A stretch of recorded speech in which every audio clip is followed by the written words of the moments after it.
Welcome back to Trucking IQ. Again, this is the place where you find unedited videos with unedited truth about the trucking industry. Most of it is my own personal experience, both what I've gathered from myself being in the trucking industry as well as what I've gathered from others even more veteran in this game than I am. I have a pretty good understanding of this business and how it moves. So, websites, business cards, flyers, personalized email addresses, 800 numbers, business shirts, I don't know, swag, branded mugs and pins. What do you actually need in the areas of marketing and promotion for a trucking authority?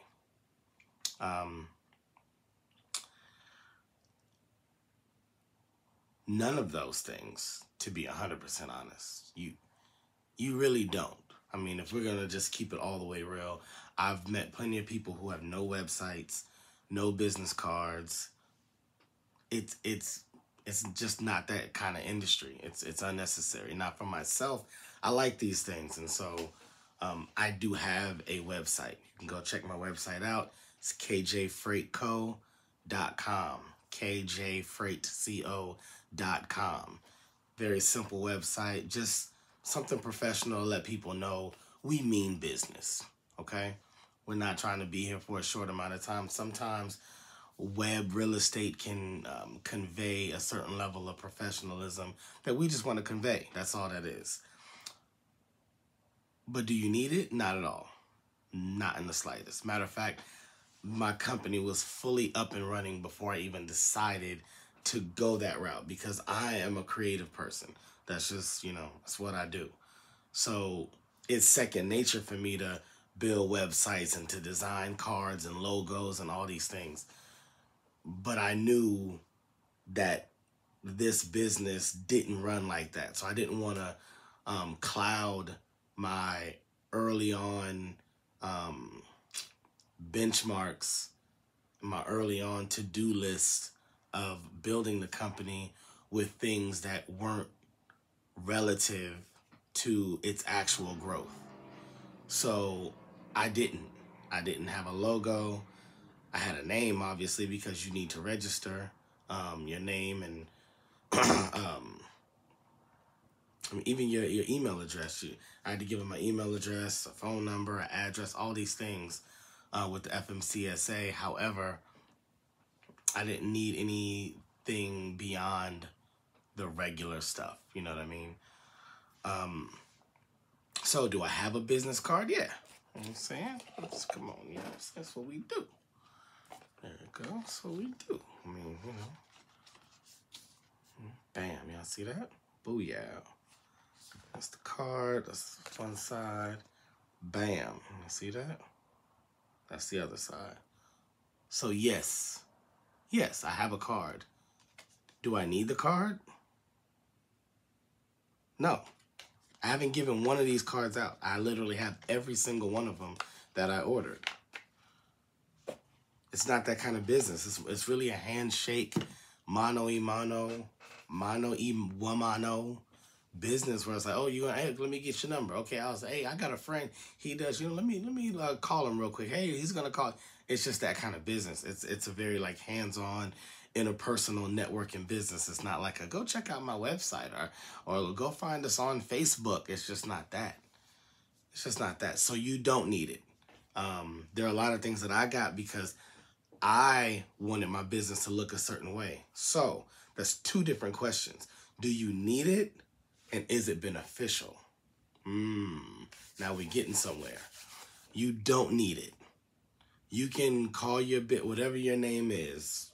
Jacob, Steve, Marcy, Antoinette, whatever your name is, trucking company.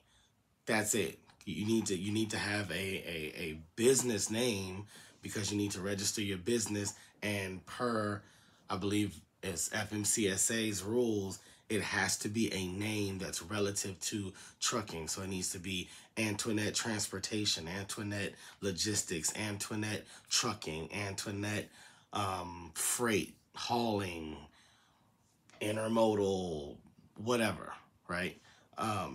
It can't be Antoinette, nails and sushi, but we also do trucking. They won't allow it.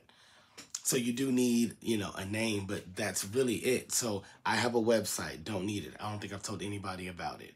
I have a business card that I haven't given out, one of them too.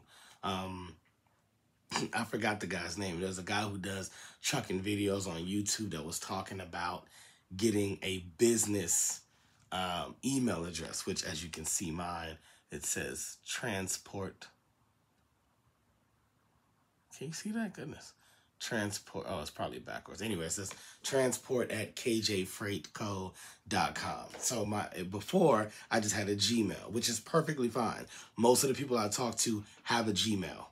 It ain't that deep. Trust me. No one looks at them like, oh, just a Gmail, huh? I bet your trucks break down all the time. Oh, wow. You have AOL? Really? Wow. I bet you've never done a drayage. No one cares at all. As long as you respond to it, that's all they care about. But he was talking so bad about people that were less than professional and didn't have a personalized email that he made me laugh so much that I went and got one because he was like, dude, it's like $7. Like, what are you doing? Just get it. So he would probably completely disagree with this whole video that you don't need it. But I would challenge him to say that what I'm saying is probably just more defined, more refined of what he was saying. Because I do agree with him. Just get it, right? Because it makes you look better. It makes you look more professional. The question is, do you need it? You don't need it. You don't need it all. There's a lot of things in trucking that you absolutely need. And those kind of promotional and marketing tools, you just don't. Is it beneficial? Absolutely. There's plenty of people that look you up and they will see websites and you hand them a professional business card and they pull up next to your truck and they see, that same logo on the side of your truck. Those kind of things do make you stand out. It's like, okay, they have really invested into their business, both time and money and thought to make sure that their business presents itself well. And that goes a long way. It doesn't mean that if you don't have it, you won't get any loads, you won't make any money, people won't build relationships with you, people won't recommend you. It doesn't mean any of that. It just means that if you wanted the extraness of what those things provide, visually and in perception, because business is all about perception, then yeah, you should probably get those things. It's cheap. It's like $7. He's so funny. I gotta get his name so I can shout him out. Something Trucker. I wish y'all probably know him. If you do, tag him, tell him, I got mine because of him. So I had loads with KJ, and it was a Gmail. Now I have transport at KJ Freight. All because it's only $7. My God. All right, so I hope this was informative. Focus on the things that you need in the beginning. If you want to add these fun, frilly things later on to make the business look cooler and look bigger and look more professional, all good. Do your thing. But don't spend, weeks trying to find the perfect logo, and that whole time you haven't filed your BOC3. You haven't secured your BOC3. You haven't filed for your LLC. Whatever. Like you haven't taken care of the actual formation of the business things. Don't get clouded with all of that. Form your business, because a lot of times they're going to look at you on when did your authority start. There's a lot of things that happen from when your authority starts. The first 60 days, the first 90 days, the first 120 days, and doors open at each of those benchmarks. You don't want, I'm only this amount of days and this opportunity is there, but they only want people that are 60 days in and I'm 20 days away from that. Oh, and I did spend like 3 weeks trying to pick the right website from this freelancer. Don't do that. Don't do that, because I guarantee you whoever's offering you that load isn't going to say, well, before we send you the Raycon, let's check out your website. I want to make sure that looks pretty cool. They're not. At all. Matter of fact, if you told them that you had a website, they'd be like, great. All right, moving on. What's your email address so we can send you the Raycon? That's it. Raycons, you know what those are? I'll do a video about it. All right, y'all. Hope this is informative. This is Trucking IQ. Please subscribe. We got a lot more coming. A lot more coming. And I try to keep it fresh, keep it unedited. I don't want you to feel like I'm trying to, you know, over monitor myself, over analyze everything that I say. I feel like the more organic I am with you, the more you'll know how real it is and how much it means to me and how much I've spent really learning this business. And I want to help you so that you don't run into the same hiccups and mistakes that I did. I'm trying to save you money. So I'm going to save you a little more money by doing something free, subscribing to the channel. Like the channel. And if you dislike it, just tap twice and that's dislike. All right, peace.